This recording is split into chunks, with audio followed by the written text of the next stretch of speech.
My mortgage, as you heard, is $1,250 a month, paid directly to the seller of the house.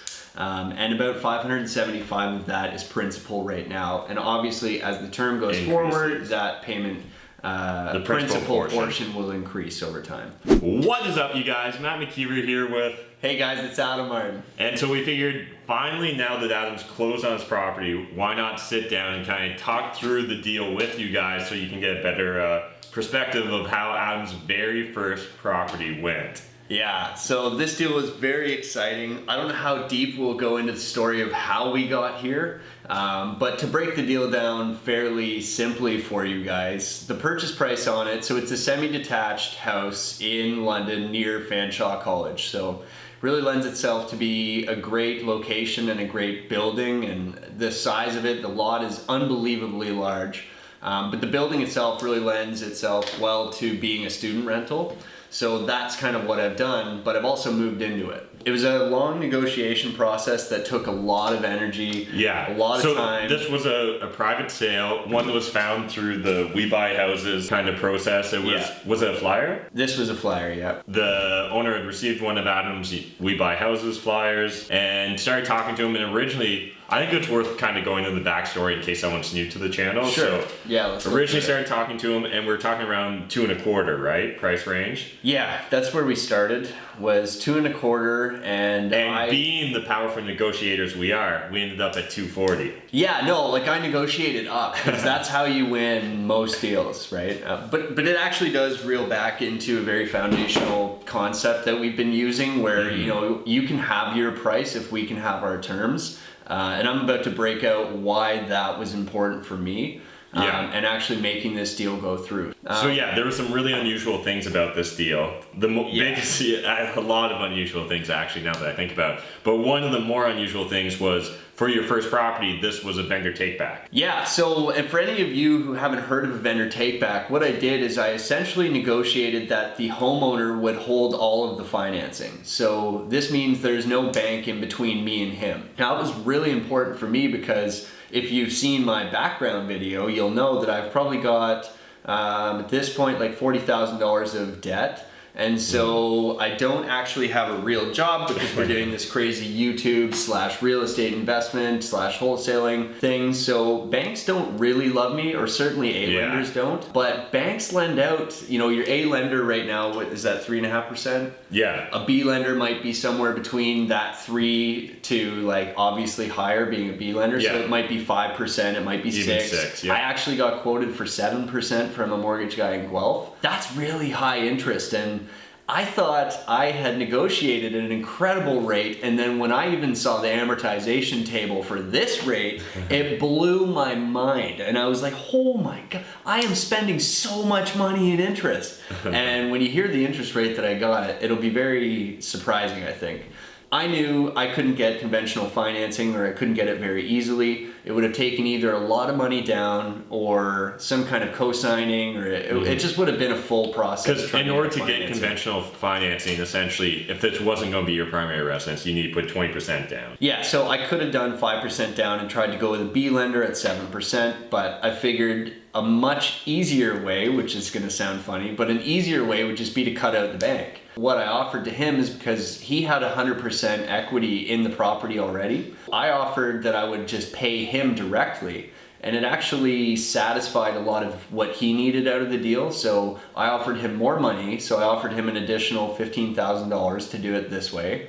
So I guess the pros and cons, like maybe I would have been at the same cost if I just went to a B lender with conventional mortgage, but I got a great rate locked in for a really long term. Yeah, so particularly for a Canadian investor, but just before we even get into the exact terms on the deal, the reason that the seller said yes to it was because you learned his backstory. You learned kind of what exactly he was looking for, why he wanted to sell his property, and part of the reason he was interested in selling this property was essentially he didn't trust himself with money, and he wanted to kind of have some sort of stable investment that was going to generate cash flow for him that he could live off of for an extended period of time. Yeah, and so that was his ask, right? So his ask was, how much money can I get today without overwhelming myself and blowing through all of my money in a quick period of time? And then my important figure would have been the payment. So what we did is kind of reverse engineered the deal off of the payment I knew I needed to have positive cash flow, and then a down payment that would satisfy him with immediate funds, kind of emergency funds for his life and moving and closing costs and everything like that. So we reverse engineered the deal off of that.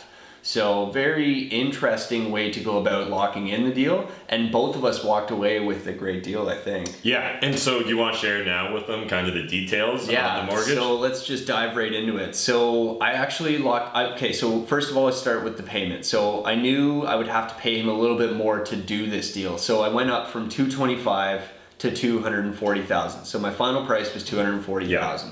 My payment, I knew for cash flow purposes, I was anticipating my maximum rent in this building, and this was aggressive, but I was anticipating maximum rent would be $2,300 a month. But I really had no evidence that I could pull that off. So that's where it gets exciting in a minute. Purchase price was $240,000. We agreed to 3% interest rate, which actually beats your conventional particularly having a 3% at fixed rate, because this isn't a variable mortgage, it's fixed. Yeah, so this rate is locked in for 13 years. So he agreed to hold this mortgage for 13 years. So you might hear about VTBs, but I think you'll seldom hear of a 13-year VTB. Yeah, and particularly for our American brethren, it's a lot more common to have like a 10, 15, 30-year term on your mortgage. It's extremely rare in Canada. The vast majority of mortgages in Canada will be a 5-year term or less. Yeah. There are sometimes 7 or 10 years, but anything over 10 is almost literally unheard of. So being able to create this situation where Adam kind of knows what his payments will be for the next 13 years. They're locked in at that interest rate. Inflation's half of that. Right, essentially. And we're in a lending environment where we're at historically low interest rates, and there's constantly, hawkish comments from the Bank of Canada towards increasing the interest rates. So if those interest rates increase, this mortgage actually becomes very valuable, because one of the conditions you wrote into the mortgage was it's assumable, it's transferable. Yeah, and that's another benefit of doing it this way. My lawyer wrote the mortgage terms, so he was obviously working in my best interest and based on what I wanted out of the deal. And that was agreed to. So it's assignable. I think my worst case is that conventional financing, somehow the interest rate goes way below 3%, and then I'm overpaying. But the point is that I made my decision based off of the numbers today, and in the future I know I can count on 3%. So if the numbers work today at 3%, rents are most likely going to stay either the same or go up. Yeah. Right? They're not going to drastically drop. So if I can make sense of it today at 3%, I don't care if the bank goes below 3. And even at that rate, I could refinance it if I really wanted to, right? Yeah, 100%. And so that's just one of the real values from being able to do a vendor take back, is these unusual terms. You would never get a 13-year fixed interest rate from almost any lender, but definitely not from an A or B lender in Canada. Same with the ability to transfer it and have it be assumable. Again, that's extremely rare in Canada. You're probably never going to get that with an A lender. So being able to really custom tailor and know the value in these terms is what really allowed you to kind of inject value into paying that extra amount, or justify paying that extra dollar amount. For sure, because you know what, and that extra amount is financed, right? I don't see that really. It's over 13 years, so 15, it's $1,000 a year, or a little bit more than $1,000 a year, that I don't really have to think about. Yeah, and then so we had Adam break down for you guys simply what was his actual out of pocket. Yeah. So a high level, he essentially put down about 4% on this property. Yeah, exactly. But then there's closing costs, there's deposits for utilities. So do you mind just kind of sharing with them, because you were a first-time buyer, you really didn't know what to expect? Yeah, and kind of, I did talk to Matt, and I talked to a lot of other people, kind of just feeling out the map, trying to see where I was headed, and it sounded favorable, so I went right ahead and committed. But these are the real figures, the real numbers as it all shook out. The thing's rented now, so I'll go through all the real numbers. So my down payment on the deal was $10,000. My closing costs ended up being $1,800, and because I moved into it, I didn't have to pay land transfer tax. Yeah. So if I did have to pay land transfer tax, I think it was somewhere around $2,300. Yeah, that sounds about right. He waived it after. And again, if you don't understand what land transfer tax is, a quick Google, you can find all sorts of calculators that'll break it down for you. I think that's just something to highlight. And so in those closing costs, essentially, the vast majority of that money is simply going to paying your lawyer and title insurance. Simply in Canada, we use title insurance companies usually rather than doing a survey or getting other title products. So okay, so closing costs were $10,000, or sorry, down payment was $10,000, so that went directly to the seller. Closing costs were $1,800. That's money that just disappears at the lawyer's office. Renovations, I did all of the work myself. I actually didn't have any trades come in on it. If you're going to do it, and this figure is very low, so if you're going to try and replicate this, you absolutely have to do all the work yourself. So I did flooring, paint, changed out a lot of hardware, a couple new doors. We've done quite a bit of work to expand the parking situation there, because that's very valuable for students that have cars. So we've done a lot of work, and we got away with doing it for $5,000. And so you cranked that out in a very short period of time. 9 days. So 9 days I took this property, and by the way, guys, I was supposed to get vacant possession of this property on August 31st, which is my mom's birthday. Happy birthday, Mom. But what we got was a very full house, full of drugs, full of lots of their personal possessions, full of them. So when I arrived, there was people passed out on the floors. There was just junk from floor to ceiling. There was, Buddy was doing needles upstairs. And so this was an extremely interesting thing to see when I was supposed to walk into an empty building. Now, I'm not stupid. I knew it was going to come with a bunch of stuff. I didn't necessarily anticipate people still be doing needles there when I walked up. That was kind of a surprise. And to sweeten the deal, this was Miranda's first time viewing the property.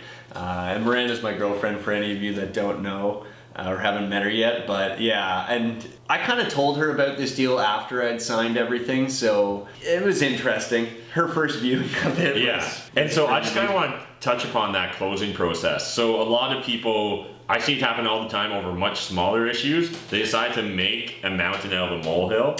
So, there's a couple ways Adam could have approached this situation. The one is he could have just become a victim, right? Oh, that would be so easy. You could have complained to your lawyers, had the closing postponed, things could have spiraled out of control, the deal could have fell apart, or you can essentially just roll up your sleeves, take responsibility for the situation regardless of whether it's actually yours to do so or not, and just get the results you need so you can keep moving forward. And that was the thing. I mean, if you're gonna try and, let's just call it, bootstrap your first property like I did, I went in and basically put all my chips in on this, and you know what, it was just a matter of getting shit done at the end of the day. I showed up, it was crazy, the house was full, I was anticipating doing work that day. So out of my 9 days of total renovations to completely flip this property, at least a day and a half of that was spent just getting them out and getting all this stuff out. Them and their stuff. Yeah. So that's crazy, but it worked. And instead of just going in and guns blazing, because obviously I was angry, but I'd kind of mentally prepped myself for something like this to happen. So that's a big part of the deal, right? You got to know if you're going to do a creative deal like this, you really want to be prepared mentally for it. So showed up and just basically said, I was stern, but also kind of just working with them. Ended up buying them pizza, and I was like Jesus at that point. I was just I was like, you guys hungry? Let's keep going. You're doing great. And so did that and got them out within a day and a half. The one guy set up camp in the backyard for a night and was doing crazy drugs in the back, but he was peaceful, so we kind of let it go, and I was too tired to deal with it. Renovations, including kicking out several crackheads, were $5,000. Setup costs, I wrote in here as an actual line item for anybody who's buying their first property. There's utility deposits you have to pay, so I had to pay Union Gas was $350. London Hydro was something like that as well. And then your Wi-Fi, we had to buy the modem. There's just random small expenses that you truly don't think about, but it's almost like the tragedy of commons for every dollar. It's they all just add up. It's somewhere around $1,000, so that's what I went with. And it's just important, especially when you're buying your first property, just give yourself some buffer, because you know you're going to be stressed out about just the closing process in general because it's new to you. There's just going to be lots of different variables going on. So if you can limit the stress money's going to have over the process, I think you'll find yourself having a much better experience. So much better. I mean, we really didn't think about it. Now that's dangerous too. We were just you know what, get everything done that needs to be done. And at the time too, we hadn't had it rented out. So as I transition now into the renting side of the game here after all the work's done, it was kind of scary because first of all, I was renting at a very strange time because I took possession on August 31st, which, you know, is the week before school starts for It's any usually normal when a lot of semester. students are essentially moving in. They should be moving in, right, on the 3rd, maybe latest the 4th. So I was mid-renovation, I had all the floors out, I had ripped out a wall, there was like wet paint everywhere, all my construction material and gear and like some basic stuff for me to live with, like a mattress was in the living room for a few days because I was just sleeping and renovating for like 15 hours a day. All this stuff was going on and it was hectic, and we didn't have it rented yet because the people who had originally agreed to rent it but didn't have a lease signed yet backed out when they saw how crazy the house was. Yeah. And I don't blame them. They were smart people. And they didn't believe that I could do this much work in that little time, but they don't know about the 10X. Just before we transition to rents though, my total out of pocket on this deal after that down payment, closing costs, renovations, and setup costs to get everything rolling, $17,800. So yeah, I just think that that's a great example for people, and I'm just going to show you real quick. Hopefully you can read Adam's chicken scratch. It's pretty rough. It's at least as good as my writing, so if you guys are used to reading my whiteboards, you should be able to read Adam's as well. Again, we just kind of want to share this information with you. If you've never closed on a property before, at least now you can kind of watch one person's experience on it. And I guess just before we move on too, like just a quick thought. I mean, if you're sitting there with your $10,000, and that's incredible, good for you for having done that, but it creeps up really fast, right? Like those little incidentals of the $1,000. The minute you start doing any renovations, and especially if you can't do it all yourself, it is very important to expect that, you know, oh, I've got my 10,000 down. That's my down payment. I'm covered. Yeah. It's just not reality. You have to really anticipate that there will be extra costs, whether that's in taxes, transferring fees, setting up utilities and stuff, or if you do any work to the property. It adds up. And especially too, we were lucky we have all of our furniture, we have all of our stuff that we've already bought as consumers, but I'm telling you, if you don't have that, that's another few grand right there. Well, and a lot of people experience that lifestyle inflation where they decide to buy a new couch or buy new furniture, buy a new TV because they got the new house. Yeah. And all those little incidentals really do add up. So it's important that you just take the time to map things out. Yeah. Make sure you have a reserve fund or a line of credit you can lean upon. Yeah. Just something so you can get access to liquid cash if and when you need it. Man, that's just a serious disclaimer. Pay attention to that if nothing else. So moving right along. Let's get on to the exciting part. If you're good to go, let's get back into making money instead of spending it, because that 17,000 hurt. So before we maybe even talk about the cash flow, let's just talk about what your plan was in general. So this is a 5-bedroom, 2-bath house. For any of you that also haven't met me yet on this channel or in real life, I was previously living in Guelph. Guelph is about an hour and 15-minute drive from here, so that added up quite a bit when I was driving every day from Guelph to London. Maps that, it's quite a bit of kilometers, it's quite a bit of time every day. Initially though, the thought was still that, because I've listened to a lot of very intelligent people talking about why you shouldn't live in your house, right? Like why you shouldn't own your primary residence and you should rent it because of mobility and just a bunch of, Matt's got a video on it, just watch it. But so I'd considered, you know what, okay, there's a 5-bedroom student rental opportunity here. And I figured my best my best gross rent situation from this would be about $2,300, and I was considering that with all 5 bedrooms rented, right? Because initially I had thought that maybe, because I was basing this off of some other landlords in London and particularly this area, and I was thinking, you know what, maybe my bedrooms are worth $460 each, or somewhere between $460 to like $480, maybe $5 at the highest. And then we started implementing some different strategies. So initially the thought was rent out 5 bedrooms at $475. That's where I was at. The thought changed pretty quickly as I realized that just simply moving to London would save me $600 a month-ish in fuel. Anyways, it saves me $600 a month in driving plus depreciation and all the consumable parts on my expensive fancy car, which it adds up. And then it will also save us $1,100 in rent. So all of a sudden I'm like, whoa, I really want to pay attention now to the house hacking conversation that everybody's having about how do you achieve financial independence. Well, first of all, the foundational block, and I asked Matt straight up, Matt, how do I get financial independence as fast as possible? And Matt's like, it was like this. He was like, well, you just can't pay to live. Yeah. And I was like, oh, okay, well, that's easy, because now all I have to do is move into my rental. And then I started thinking about the numbers and how that would work, and like, damn it, now I went from living in a 1-bedroom apartment with my girlfriend, who we live incredibly amicably, and there's no roommates, and there's no dishes, and there's no fire alarms. We'll have a conversation about that. We got hardwired fire alarms. They're ridiculous. They go off every minute. But it's a very hard thing to do mentally and socially, to bring yourself from a private space where you can do you. I'm actually a bit introverted, despite my presence on camera and in real life when I have to socialize. So it really was a tough decision for us, but at the end of the day, I'm going to show you why it makes a lot of sense, and how we thought through that. So let's talk through the strategy first of all. So you were expecting to rent, let's say, $460, $475 a room. Yeah. And correct me if I'm wrong, but I think your perspective changed once we met John from Windsor, Ontario, who's renting out his bedrooms in Windsor to students for numbers that I essentially literally thought was impossible.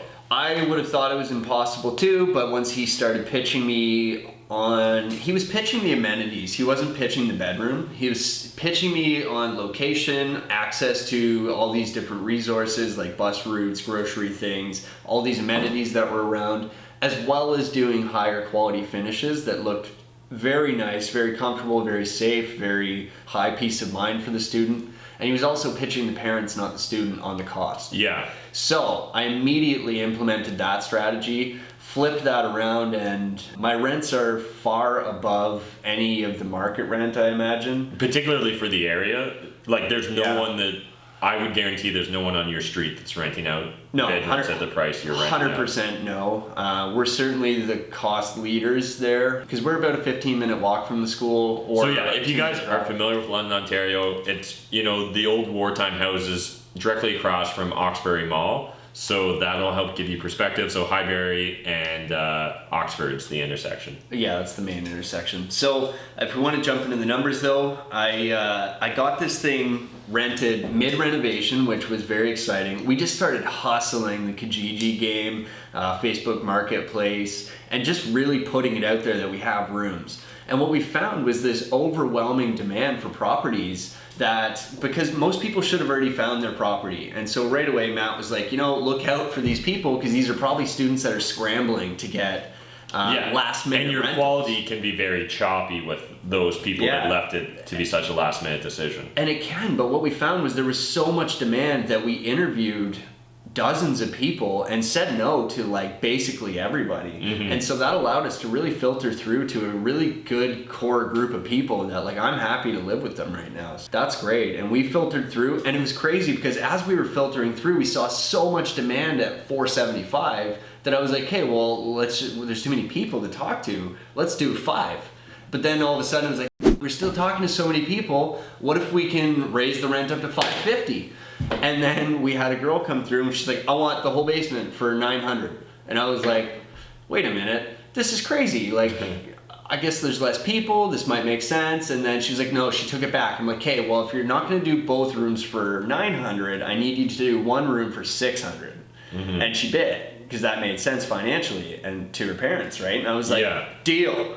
And then we had another guy come in for the middle floor room, and he didn't want that one. For whatever reason, he liked the layout of the basement better. And I'm like, hey man, I was interviewing you for the main room, right? And that's $600. If you want the basement room though, I have to move somebody else. The rent there's $550, not $500 now. So shuffled the basement girl up, gave her a better room at the same price, moved him down, increased the rent. And anyways, it all shuffled out.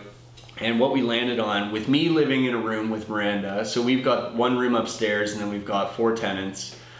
So the gross rents are $2,250.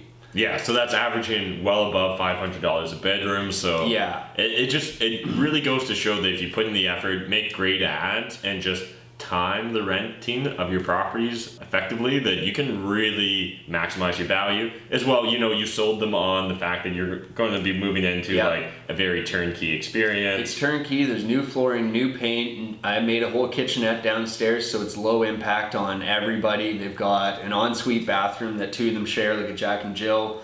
So I really just sold the fact that like they can have their own little world down there. They don't have to worry about it. All the amenities are really close. I'm there, so it's safe, secure, and low conflict, basically.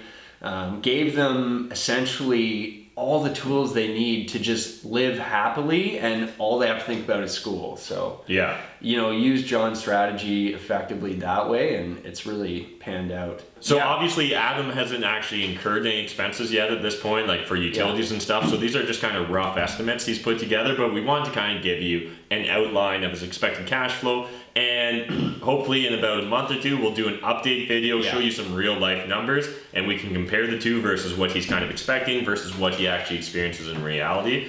But just kind of give them a breakdown. Yeah, so we're expecting expenses.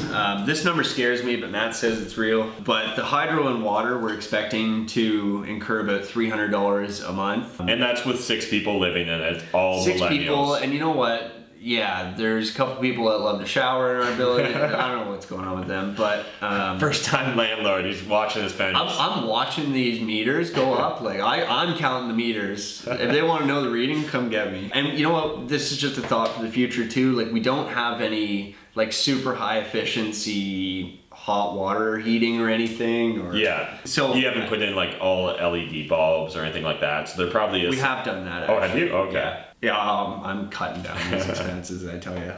So anyways, hydro we're expecting $300 a month. Gas should be around $50 a month. My property taxes are $200 a month, so that's a real figure. Insurance is $76. Counting dollars there now. Internet's $70. Go for the best internet package you can get. It just makes well, and if you deal with students, absolutely go with unlimited. Particularly with a lot of newer landlords, I often see them try and like save pennies or a few dollars a month by not getting the unlimited data plans. And what ends up happening is just a lot of stress, particularly with like streaming services, Netflix, and online gaming. Just make your life easy and get the unlimited. Well, and like internet. 4K porn now, it's how much internet does that use? Like I can't imagine. You'll find out. We'll find out. We went with the crazy internet package. It's about $70 a month, so it's really not that crazy. Told them we're students, so that helps. And then obviously my mortgage comes off the cash flow. My mortgage, as you heard, is $1,250 a month, paid directly to the seller of the house. And about $575 of that is principal right now. And obviously, as the term goes forward, that payment, the principal portion will increase over time. But so kind of long story short, that leaves you with a net cash flow of $304. So we'll throw that up real quick so you guys can check it out. But again, this is just kind of a rough estimate of what Adam's expecting for his cash flow to be. Another calculation you did here at the bottom, which I think is really useful for people, is trying to figure out what the net benefit of buying this rental property, moving into it, and house hacking it will actually do to your personal financial situation. And so with cash flow at about $300, I'm also saving $1,100 in rent from the other property. Oh, and I forgot the internet there. So anyways, it'll average out to about, after rent saved, the cash flow plus the principal that I'm earning on every mortgage payment. And I'm not paying that, guys. The tenants are paying all of that. My net benefit is actually about $2,000 a month. That's the figure I've been focusing on this whole time, because to me, you know, if I incur a high gas bill 1 month, or if for whatever reason I incur some larger fee, at the end of the day, I'm saving $1,100 on rent every single month. So the net benefit is absolutely huge here. Like, to have positive cash flow as well is just a gift. Like, think about your personal financial situation. If you suddenly could change your needs by $2,000 a month, how drastically does that shorten your runway to financial independence? It's really massive. It's the reason I try and hit home so often that the number one way to get to financial independence is through house hacking. It's through living for free. And that's simply because the average person spends 30 to 40% of their income on shelter. And so if you can find a way to get that shelter for free, you're just immediately way ahead of everyone else. Yeah, for sure. And it really is, though, about taking action on that knowledge. Yeah. You can be told this 1,000 times, but if you're not taking action on it, you're just bleeding money in my perspective, because... Yeah, you're definitely losing an opportunity to get control of your finances and get that shit in order. So that's kind of it for this video, guys. Yeah. If you enjoyed this video, smash the like button, hit the subscribe button if you're new to my channel. Otherwise, just kind of stay tuned. You'll see way more of us on the YouTubes. On the YouTubes. And until next time, remember, making money is a team sport. There's more than enough money in this world for us to all make it, but if you're not saving it, I mean, like, what's the point, guys? Thanks. See you guys.